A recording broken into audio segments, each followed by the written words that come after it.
Sir John Holmes here today. John has a huge set of things to commend him. He worked in the overseas advisor to the Prime Minister, British Ambassador both in Portugal and in France, and stints in the Foreign Office in many other countries.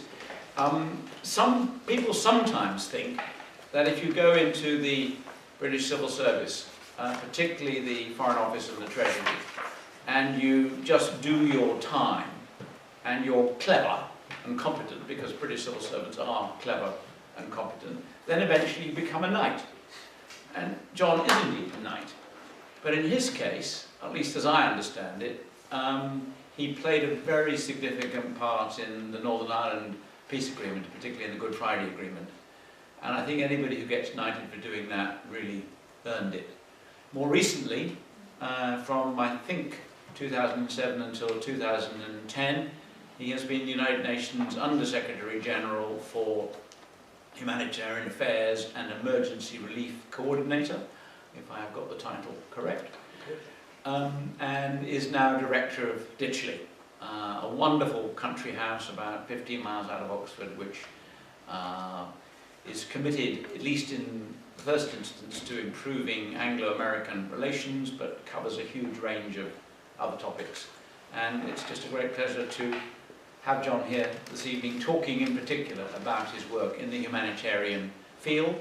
Very much, Andrew, to you and to Rhodes House for allowing me to come and talk to some of your colleagues, and thank you to all of you for coming. What I'm going to do is talk for about half an hour, 35 minutes maybe, about the book and about what the book is about, which is indeed, as Andrew said, my time as the UN Under-Secretary General for Humanitarian Affairs and the Emergency Relief Coordinator, and I'll explain in a minute what that actually means. And I've got to make sure you don't have to just look at me and get bored by looking at me. There's a kind of slideshow going on of scenes taken while I was working for the UN on the humanitarian side. I'm afraid they don't correspond to what I'm going to say. They're just a little bit random, but they're all illustrating places that I was and people I met.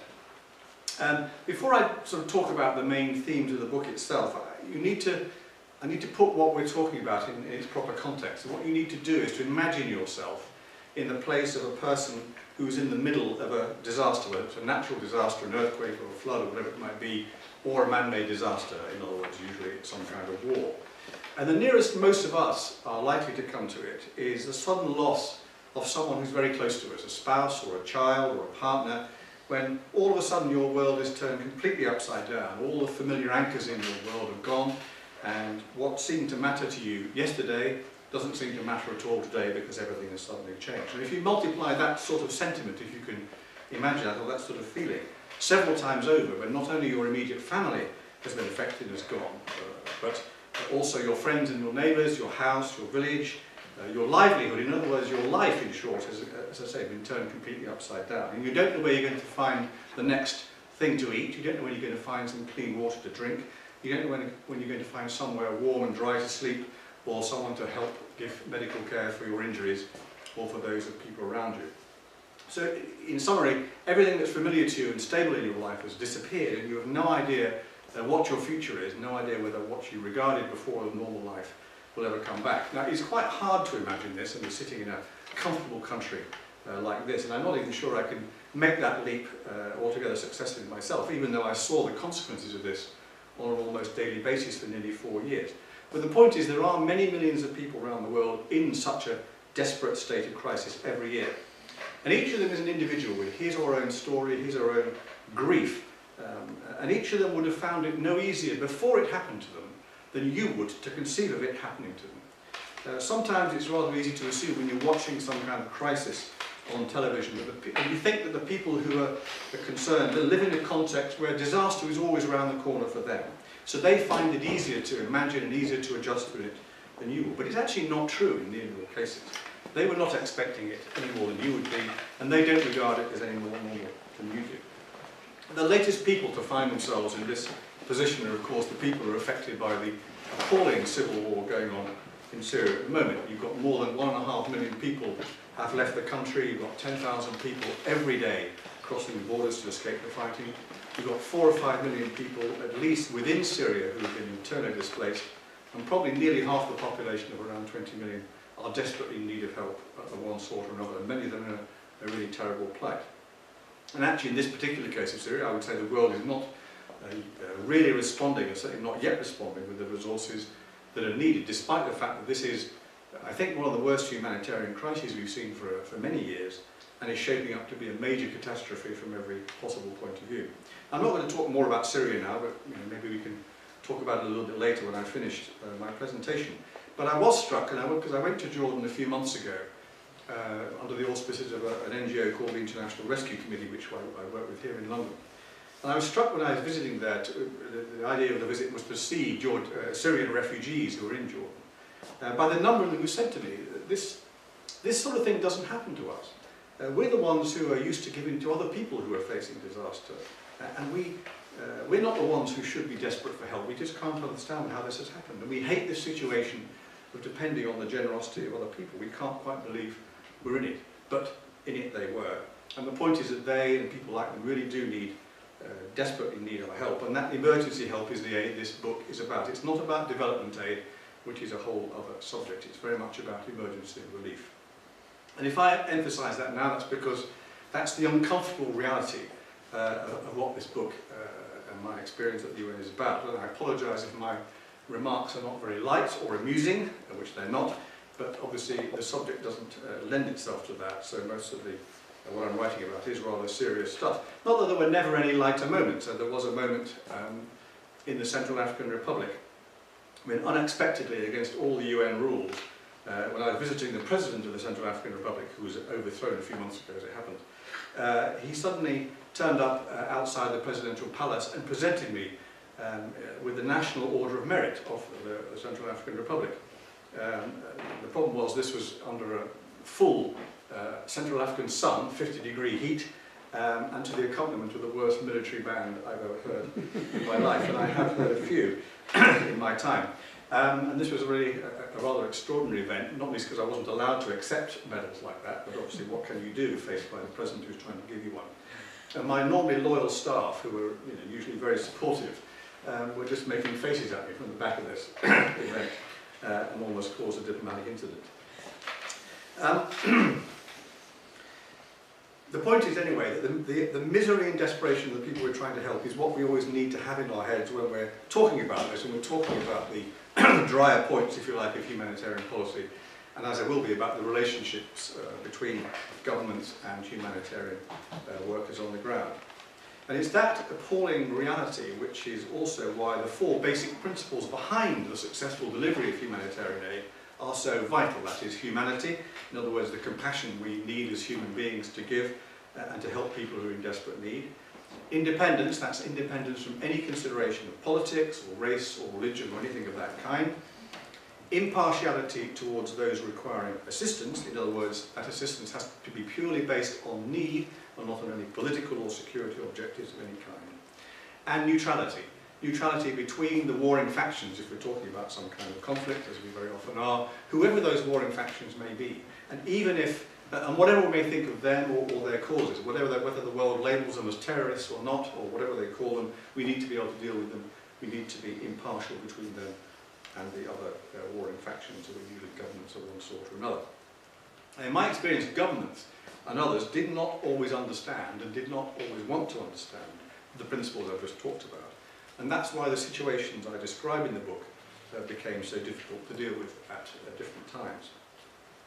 So you might ask, how did I, who was a long-serving British diplomat, as Andrew said, how did I get into all this in the first place? And that's how I actually start the book, explaining why I was what I call an accidental humanitarian, because this is in 2006, I was about to leave Paris when I'd been ambassador for a few years. Not quite sure what was going to happen next, when I received a call from Tony Blair, who was then the Prime Minister, who I had worked for before, so I knew him reasonably well. And he said he was looking for someone to be the senior British person in the United Nations Secretariat in New York. Now, what he thought he wanted me to be was the Under Secretary General for Political Affairs, which would be a more normal sort of appointment for someone like me. But when I went to see the Secretary General designate, Ban Ki-moon, who is still the Secretary General obviously, and talked to him about this, he quickly disabused me of any idea of taking up the job of Under Secretary General for Political Affairs by saying that was promised elsewhere. to the Americans as it happened, so he offered me the role of emergency relief coordinator. To which I said, that's very interesting, but I know nothing about humanitarian affairs. And anyway, I sort of said, I think I'm the wrong nationality. What you really need is one of those more cuddly nationalities, who are good at aid, the Dutch or the Scandinavians or the Canadians.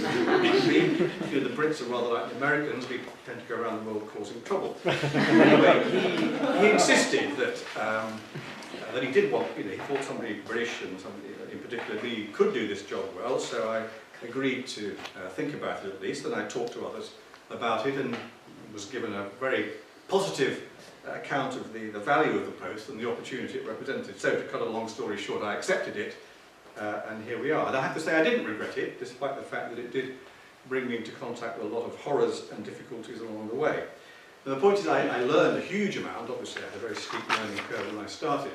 I hope I was also able to contribute something to the process.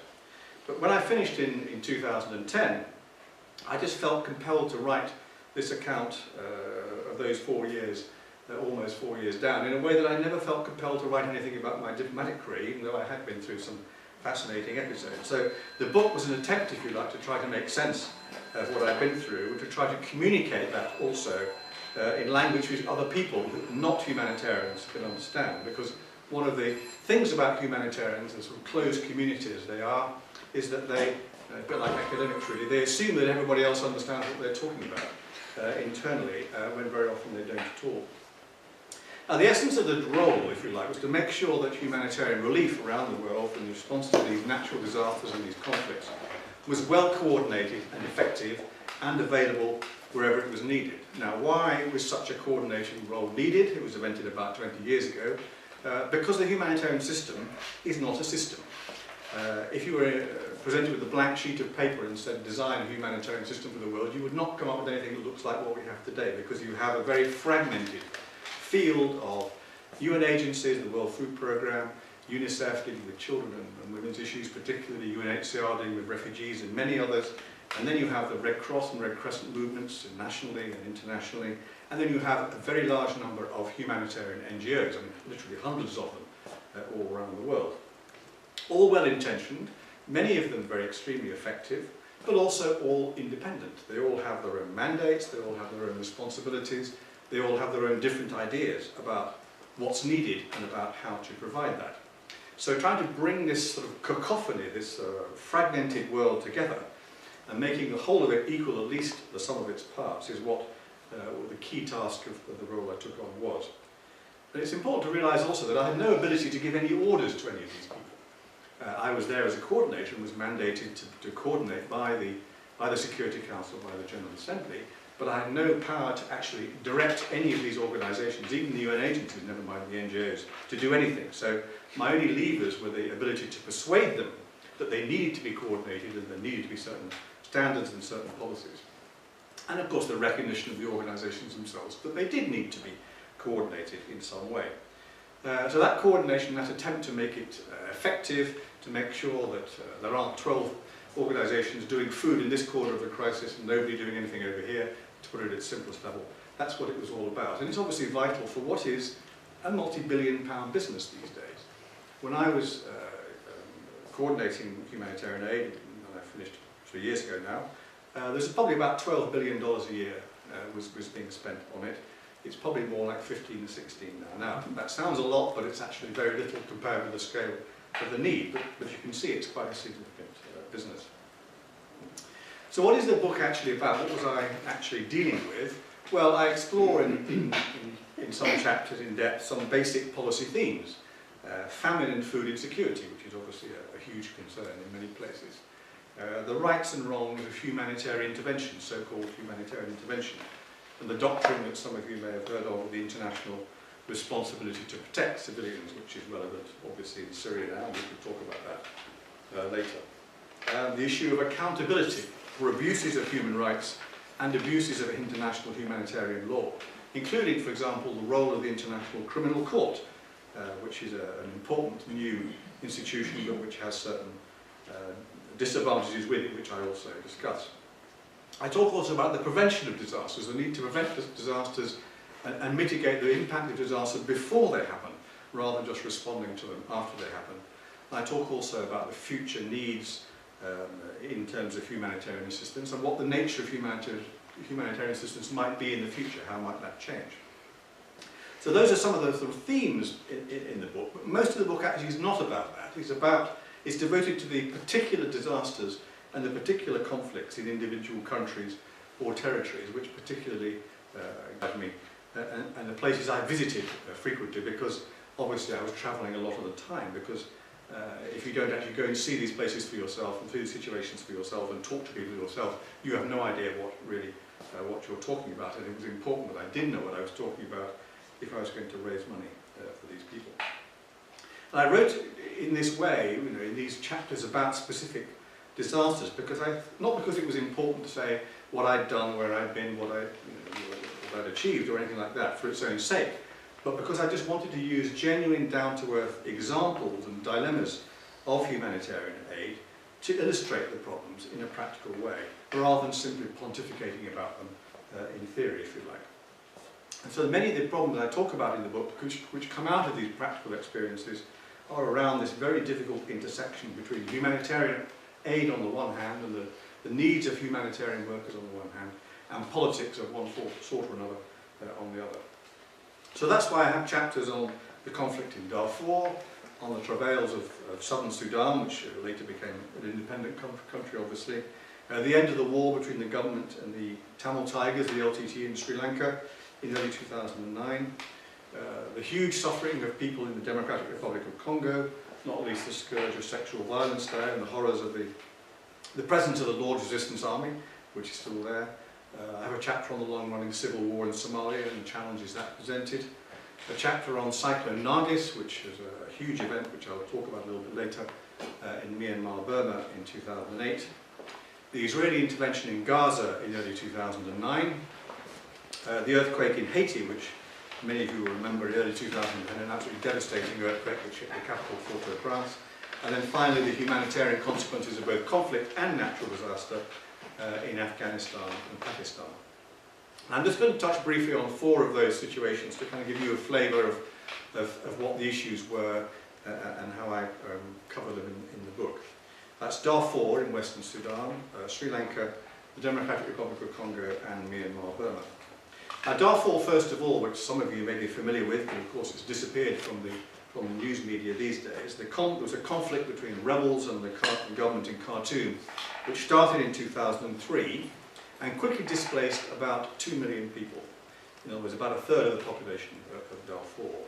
You may remember the phenomenon of the Janjaweed, men on horseback who were attacking villages linked to the government, if you like, killing people, burning the villages, driving the survivors from their lands and displacing them completely to other parts of Darfur.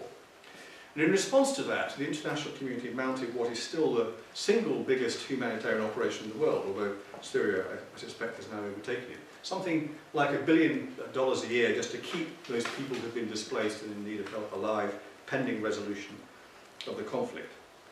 As I say, this started in 2003, 2004. Now, by the time I got to deal with Darfur in 2007, this wasn't really a hot war, so much as a rather violent and messy stalemate, but still one with no chance for the people involved who'd been displaced to go home. For example, one camp alone in South Darfur, in a place called Kalna, had more than 100,000 people in it, crammed into a small area, no land to cultivate, no livelihoods, and the people there perpetually in conflict with the local authorities there and some of these militias which still surrounded them. Now in Darfur there was a large number, as part of this international operation, there was a large number of humanitarian staff on the ground, about 14,000 people altogether by 2007. And most of them were actually local Sudanese, but there were about 1,000 expatriates from all over the world as well. And the point is these people were facing constant and increasing pressure from the Sudanese government in Khartoum because the government disliked their presence. Not because they disliked the fact that they were giving basic care, food and clean water and medical care. That wasn't the issue. They disliked them because they were also witnesses to what was going on, and they were also trying to involve themselves in protection of the civilian population against abuses of all kinds, some of which were coming from the government, although some from the rebels too, including, for example, sexual violence about which the government was completely in denial. So I, as the emergency relief coordinator, spent a lot of time at that stage visiting Darfur, visiting Khartoum, and trying to persuade the local government and the central governments to let the humanitarians do, to let us do what we were actually there to do, which was to help people. And it was a very difficult and unsatisfactory dialogue. We did make some steps forward from time to time, but there were just as many steps backward. And all this culminated in March 2009, when the government in Khartoum, President Bashir, decided to expel 13 international NGOs, humanitarian NGOs, including some of the big international players like the International Rescue Committee and Oxfam.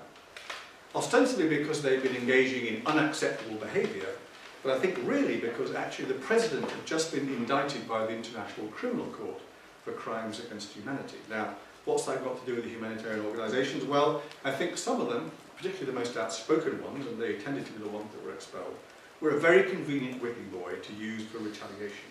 Firstly, because humanitarian organisations can't really hit back, can't really retaliate themselves, and it was also a good opportunity to get these organisations, with all their inconvenient presence and their embarrassing statements about abuses, out of the way. And actually these expulsions were also carried out, I should say, in a very brutal manner, with threats and intimidation, and seizure of equipment and documents of all kinds. So the point of all this was, how did we then react? Not all the NGOs have been expelled, some have been left in place. And there was a choice essentially between pulling out all humanitarian organisations in protest against this unacceptable action by the government, and the unacceptable conditions for those people who were working in Darfur itself. So that's one obvious reaction you could have made.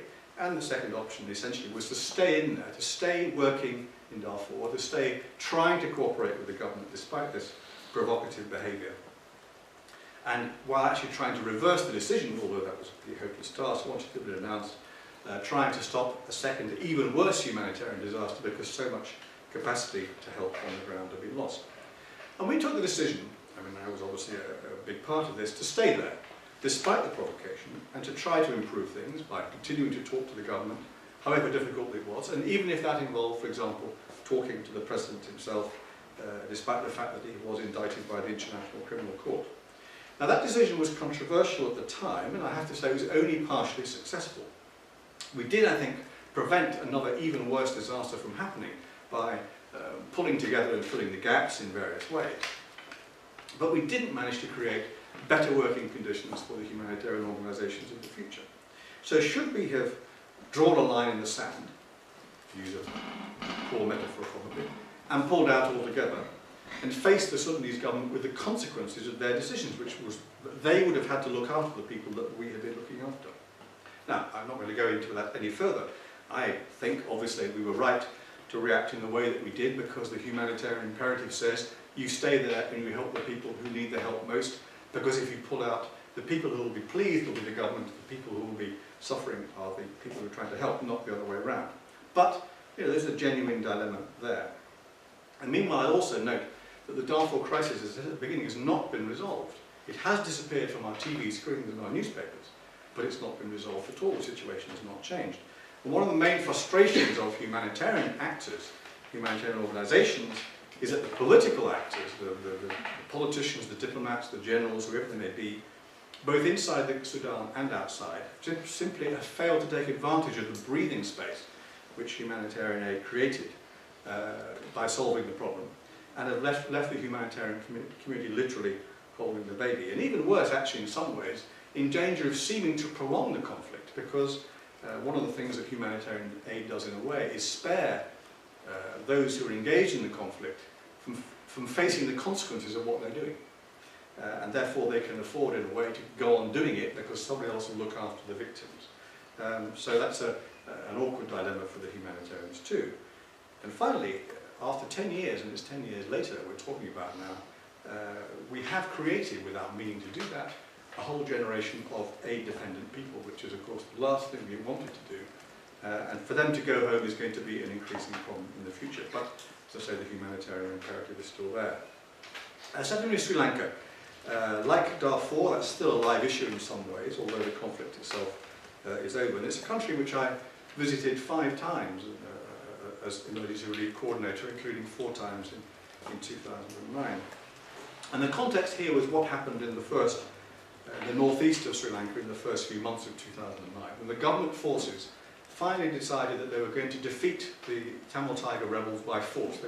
They had enough of trying to negotiate, so they were going to try to destroy them, and they armed themselves and equipped themselves to do that. And they gradually pushed the LTT back into a smaller and smaller area. Now the problem with this was that up to 300,000 Tamil civilians were with the LTT as they retreated into this smaller and smaller enclave. Now they were actually being held against their will for the most part by the Tamil Tigers and effectively used as human shields. And so while the LTT were firing on any civilians who were trying to escape, the government forces who were trying to destroy the LTT were themselves using heavy weapons, mortars, artillery and so on, and airstrikes against areas where they knew that Tamil civilians were bound to be, and were bound to be killed and injured by their actions. And the consequence was that thousands, maybe tens of thousands, of civilians were killed and injured in this situation before the eventual total defeat of the LTT in May 2009, and then the release of the emaciated and disease-ridden civilian survivors. Now, there are actually very few witnesses to what was happening on the ground in this conflict, and virtually no aid on the ground either, because the journalists and the humanitarian workers have been excluded from this LTT-held area at an earlier stage. And this exclusion and our inability to help very much led to a series of controversies which continue to rage, and again which I describe in this chapter of the book. The question essentially revolves around questions like, should the humanitarian community have pulled out of this LTT-held area when the government told them they should, for our own safety, in September 2008? Should we have condemned the government even more loudly and publicly than we did, and given publicly more details of the civilian casualties in these areas to increase international outrage and pressure for something different to happen, even though we weren't sure at that point of how reliable any figures we had actually were? And more to the point, and more centrally, should we have gone on working with a government, like the Sri Lankan government at that time, which was behaving in that way, killing civilians in large numbers? Should we not have pulled out of the country altogether instead as a form of protest? Now again, I'm not going to go into all the details of these controversies. I believed at the time, and I still believe, that we were right again to hang in there, to do what we could to influence the government from within as well as without, criticising them but also working with them at the same time. Because what we were trying to do was to look after the Tamil civilians who were escaping from the LTT despite the pressure, and the rest of that civilian Tamil group when they eventually did escape. Because I think we were a large part, when the final denouement came, of ensuring Tamil civilians were properly treated after the war, physically and psychologically, and that they were then able to return to their homes after a few months rather than being kept in camps for years at a time, as looked likely at one stage. But this decision to stay in there and to work with the government was difficult, and it came, I have to say, despite my own experiences at the hands of the same government. When I first visited in 2007, a minister of the government went so far as to describe me as a terrorist myself, just because I said that Sri Lanka at the time was the most dangerous place in the world for humanitarian workers. But this is the nature of the role, I suppose. I got in the neck from both sides, because later Tamil activists from the Tamil diaspora called me a conniver and genocide. Anyway, the point is that this was a difficult decision, a difficult dilemma, and there's room for genuine debate about whether the humanitarian community should almost always stay in a country, no matter how badly they're treated, to try to help the most vulnerable people, or whether we should draw red lines at certain points.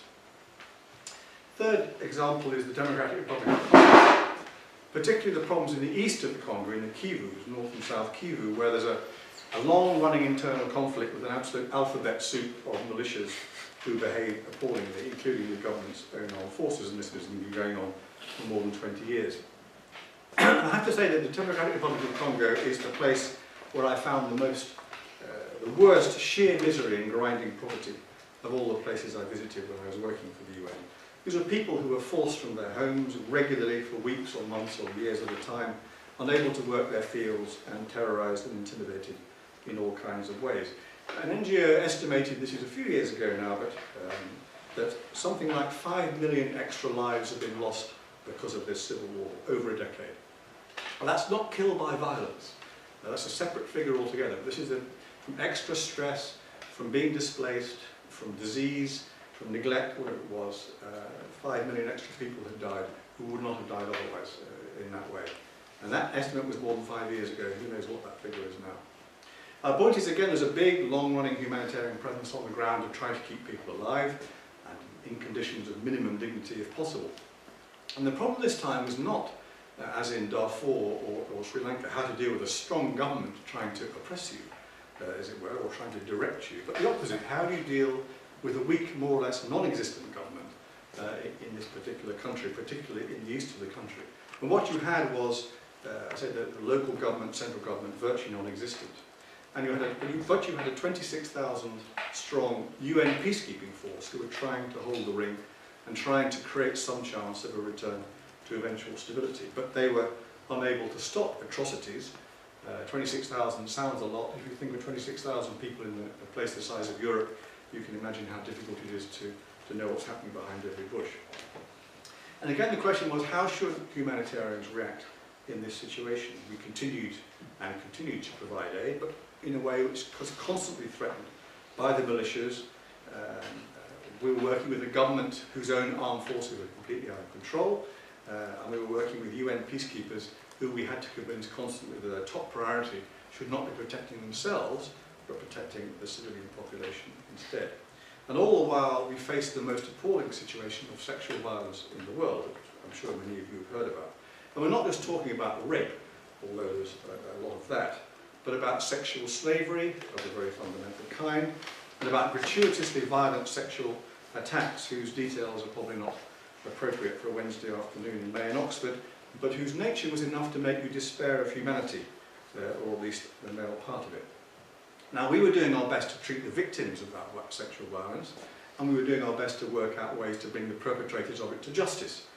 And we were also trying to develop a strategy to stop it. The truth is we never succeeded in stopping it, and this terrible scourge continues as we speak. And the single most memorable in a bad way day of my time as emergency relief coordinator was visiting a place called the Panzi Hospital in Bukavu in eastern Congo, and that's a place where the victims of sexual violence are treated by a man called Dr. Mugwegi, who is a genuine humanitarian hero, because he was not only repairing the bodies of the women who'd been attacked in this way, not only doing the physical surgery, but he was also psychologically giving these women a chance to live again by providing them with the right kind of support and some attempt to rebuild their confidence, because very often these women have been driven out of their own communities by the stigma of the attacks that had happened to them. So a genuine hero, but as I say, the problem has not gone away at all. I'm not sure, when we talk about the Democratic Republic of Congo, that Western countries were or are taking any of this seriously enough.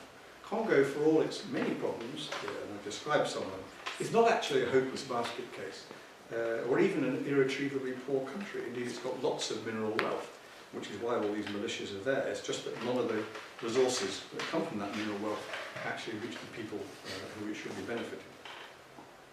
Our fourth and finally is a different situation, a natural disaster in Myanmar, Burma. This is Cyclone Nargis in May 2008, when 140,000 people lost their lives to a massive tidal surge in the Irrawaddy Delta. And a further 2 million people who were affected by that, made homeless effectively, desperately needed help in the shape of food and clean water and shelter and medical aid, seeds to replant their fields, and so on. The problem here was that the government, the Myanmar government at the time, refused for several weeks to allow any international aid workers into the country, because they feared, and if you remember the political situation was extremely difficult at the time between the regime and the outside world, they feared that these international aid workers would actually be CIA agents, or even worse, journalists in disguise. And the military regime were paranoid about the international community at the time. They took an awful lot of persuading, first of all by me, when I went there a couple of weeks after this disaster, and then by the Secretary General Ban Ki-moon, that the needs of the people who'd been affected were so desperate that they had no choice but to accept outside help. And moreover, we were not attaching any political conditions to this help. We were not trying to make a political point, we were not trying to undermine the regime, we were simply trying to help the people who'd been affected by the cyclone.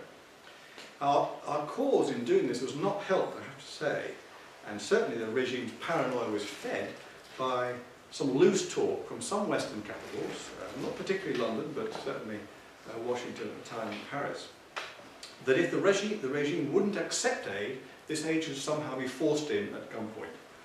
And the doctrine of the international responsibility to protect civilians of a particular country if the government itself can't protect them, or is indeed the source of their problems, that doctrine was being invoked by some people to justify some kind of international military intervention, even though in fact that doctrine doesn't in principle apply to natural disaster situations at all. Now in practice, such an intervention was never going to happen. It wasn't a realistic option.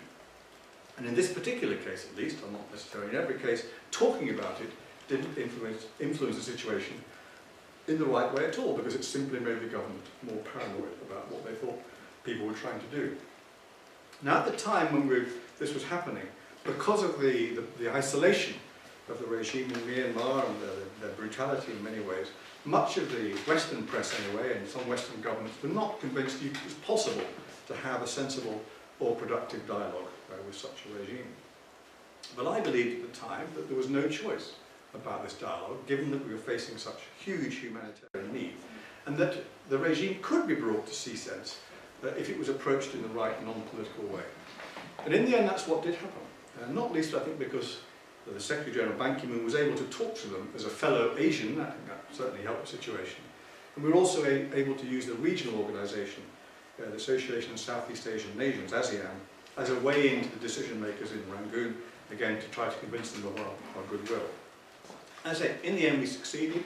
A decent aid operation was mounted, the international aid workers were allowed in, and the government didn't follow the result, and the international community was able to help as it should have done. And I actually like to think that this ultimately successful dialogue with the government and this ultimately successful experience of an aid operation may have played a small part in opening a crack in what was a hitherto fairly impenetrable regime. Whether that's the case or not, in any case, the situation has changed out of all recognition for the better in Myanmar since 2008. Now finally, what overall conclusions do I draw from these experiences and these reflections? There's no one single lesson, there's no silver bullet answer to these terrible problems. But let me just signal out four reflections, if you like. First of all, governments, and that's both governments of donor nations and governments of the countries where we're conducting these humanitarian operations, need to understand much better than they do now, and respect much more than they do now, the principles I talked about at the beginning, according to which humanitarians have to work if they're going to be effective. One problem is that these days humanitarians are being killed in significant numbers, not just because they're working in dangerous places, and not just because they're unluckily caught in the crossfire in the wrong place at the wrong time, but because they are being deliberately targeted by some groups, because they are seen to be associated in some way with unacceptable Western political or military interventions. Now, we have to stop this kind of misperception, and that means persuading governments of why humanitarians do the things that they do and why they attach importance to these principles. It also means, as I said at the beginning, humanitarians have to explain themselves much better and convince people in a much more understandable way about these principles. And that, trying to do that is one of my main aims in writing the book. Secondly, we need to have a lot more investment. And this is particularly about natural disasters. A lot more investment in what's called in the jargon disaster risk reduction. In other words, there are places natural disasters are in many ways unpredictable, but not always. You know there are going to be cyclones, you know there are going to be floods, you know there are going to be typhoons, you know there are going to be earthquakes, although you don't know when. So the more you can prepare for that, the more you can prepare buildings, hospitals, schools, people, the more you can have in terms of mitigating those risks before they happen, and not just after they happen, the better it will be. We need to invest much more in that and transfer some of the money we currently invest in response to that prevention and that mitigation. This sounds obvious in a sense, and it is obvious, but you'd be surprised how difficult it is to persuade governments to spend money on this. They are all aware of it just after some terrible disaster has happened. But you know, human nature is that memory fades quickly. You know, why do people find it so difficult to go to the dentist when they know perfectly well that prevention is better than cure? It's human nature to try and avoid it if you can. But that's not good enough. We need to invest much more in this. Thirdly, we need, and this is related to the second point, we need to spend a lot more money or invest a lot more effort in building up local capacity to deal with disasters. Local response, which is always much more important than the media ever give credit for, is also almost always more effective and more culturally acceptable and culturally sensitive than help from the outside. One of the things we need to get away from in humanitarian aid is the phenomenon of what's sometimes known as white men in shorts, turning up in places and thinking they know everything and dictating to the locals and basically sometimes with the best intentions, getting it wrong. So again, investing in local capacity so that a country which is a disaster-prone country has good disaster management arrangements in place before disasters happen, has its own NGOs and doesn't rely on international NGOs and so on. It happens to some extent already, but we need to do an awful lot more of that. That's a kind of new model, if you like, for humanitarian investment and action. And the fourth point, I hope is an obvious one, and I hope it comes out of what I've said, that humanitarian aid is vital and worthwhile. It's also less subject to corruption and diversion than other forms of aid. And even if we do build more local capacity, and even if we do invest more in preventing disasters before they happen, as we certainly should have, I've just said, there's still going to be a need in the future for more resources, more international resources, and more international humanitarian capacity to deal with the consequences of conflicts which are not going away, and the consequences of major natural disasters where local governments can't cope. And the natural disasters will be worse because of the increasing effects of climate change, whatever the deniers would like to say. So providing those resources and increasing that capacity will remain a worthwhile cause, and a cause which is worthy of all our support. And I hope you will agree with that, and particularly if you read the book, you'll reach that conclusion too. So thank you very much for listening.